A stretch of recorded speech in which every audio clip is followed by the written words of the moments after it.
Hey guys, Core here. We're back with another AITA video. Hope you guys enjoyed this video. I'm gonna keep this intro short. Let's just jump right into it. AITA for buying my friend's childhood home.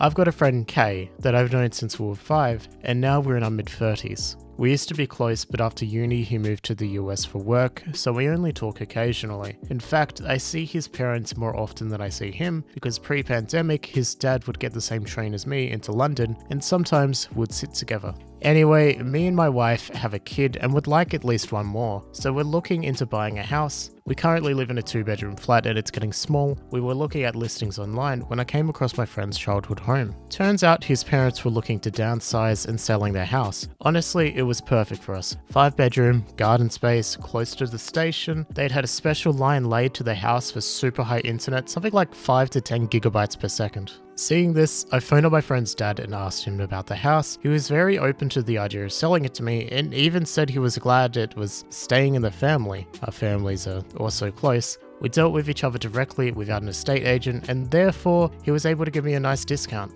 All that was in October, but my friend Kay has been livid ever since. He keeps saying how I'd bought his childhood and I was taking advantage of his parents by having paid them less. His sister, on the other hand, was happy for me and on lieu of a housewarming party, sent my family a framed picture of the two families from when we were about 10 or so. While I didn't do anything illegal, I feel like I have stepped on Kay's toes by living in a space where he grew up. Look, like you said, you didn't do anything illegal, and if you bought it directly from his parents without a real estate agent, then of course it's gonna cost less because real estate agents take a massive fee for doing pretty much nothing, let's be honest. But yeah, you haven't done anything wrong. I know personally I wouldn't have any feelings if one of my friends bought my childhood home. I'd think that's kind of cool, to be honest. But yeah, it is what it is. I don't know what to say. I think your friend is just kind of being a baby. That's what it feels like.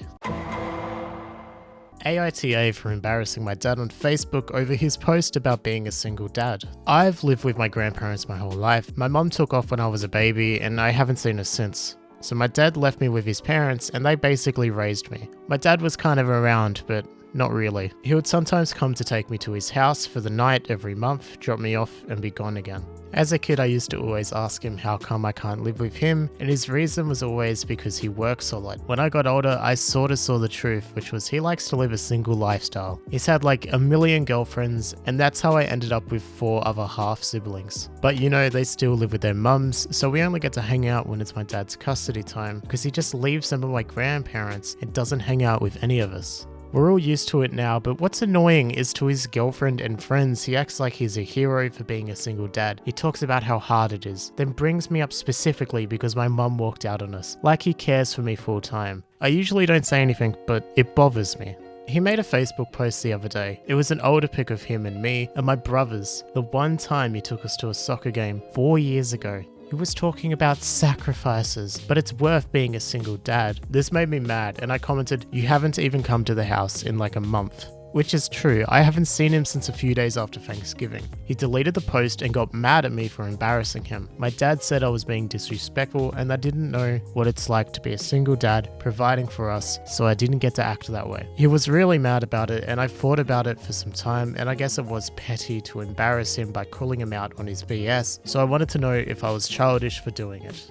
I'd say it was a little bit petty, but I understand why he did it. Like, it's kind of like, usually with that type of stuff, you keep it private or whatever. You discuss it privately with the people involved to come to a better conclusion. But yeah, sometimes in the heat of the moment, you just say something that I guess you shouldn't. I don't really want to say you shouldn't say it because it's true. But like, sometimes it's better for relations to just keep that type of stuff private. But yeah, you're definitely not in the wrong.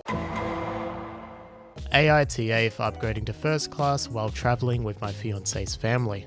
I was traveling from Washington to Florida with my fiance's family for the holidays. Our flight was at 8 PM, but it ended up being delayed for a couple of hours, and I had a long stressful day at work, so I asked my fiance to upgrade us both to first class, as I'm not used to sitting in the back and didn't really find it that comfortable the last time we traveled with them. We had a good vacation, but after we came home, my fiance told me his mum and sister thought it was really inappropriate for us to switch to first class, and that a couple of the kids were asking questions about why they couldn't and sit up there with us and why our hotel room was nicer. They were also mad that we went to some restaurants and did some other things that the rest of the family couldn't afford. I don't think it's fair of them to get mad at us just because we can have nicer things. AITA. I really want you to just listen to the things that you've written out, okay? Just go back, read them out loud, and see why people might feel a certain way about you. First off, your comment about not being used to sitting at the back of the plane. Clearly you've lived some privileged life, so you're not used to your actions having consequences. And you're traveling during a pandemic. Good idea? Really? Like, come on. We've all had to make sacrifices this year. Going on a holiday is just stupid. I'm sorry, it's stupid.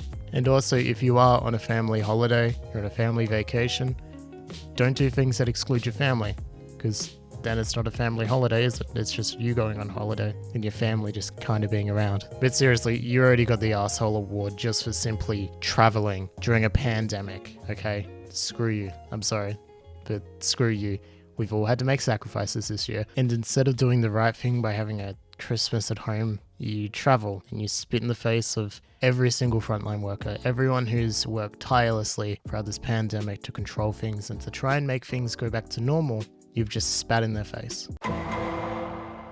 AITA for trash talking my sister's company after she tried selling me stuff I found insulting. My sister falls for pyramid schemes and multi-level marketing campaigns a lot. I'm currently pregnant with my second baby, who is both an accident and a miracle. My first was extremely hard to conceive. I ballooned up overnight at around week 22. I'm currently at week 32, and frankly, I'm huge. Sis hops from scheme to scheme, determined to make one work. I don't buy any of her stuff, even though she complains that she supports my husband's business, but we don't do the same for hers. My husband has an actual small business. Her current shill is weight loss smoothies and essential oils, 2 different companies. She contacted me via Facebook and we got to talking, but the conversation kept veering back to her products and my pregnancy. She knows my first birth was traumatic for me and my daughter, and has mentioned several times how her oils are so relaxing and good for the mind and body, and can help with a variety of ailments, that they were natural and approved for all ages.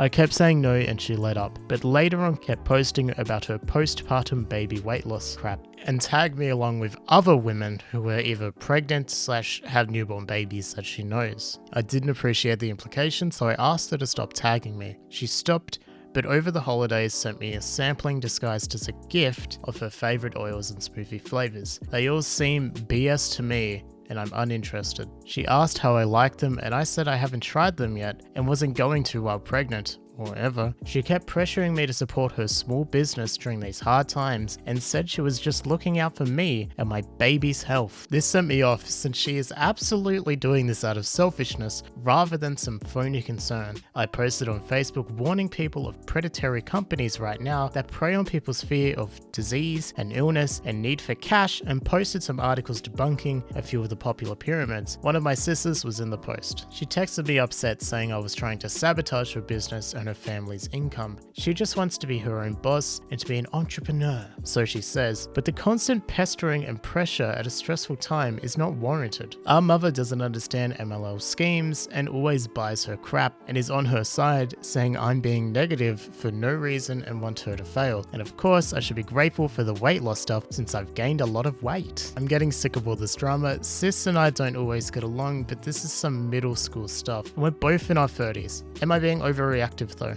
MLMs are by their nature purely predatory. They're horrible. If you're involved with an MLM, leave. Like, you might be in deep thousands of dollars, but just leave. It's not worth it. The MLMs are just bad, okay? They're just bad, their products don't work, they imply health benefits when they can't actually prove it, and to be honest, MLMs are kind of the reason why anti-vaxxers exist in such prominent numbers nowadays. So yeah, you can see why I don't like MLMs.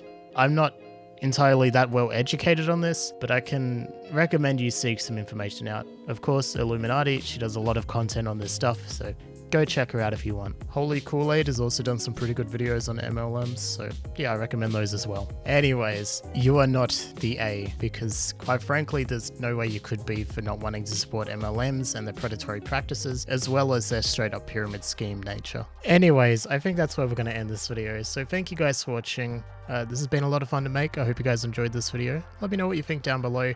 Give me your thoughts, comments, opinions, whatever you want down below. Anyways, I will see you guys when I see you guys. Bye! Oh, also thank you to my channel members, especially Florian and Liam Rosengarten.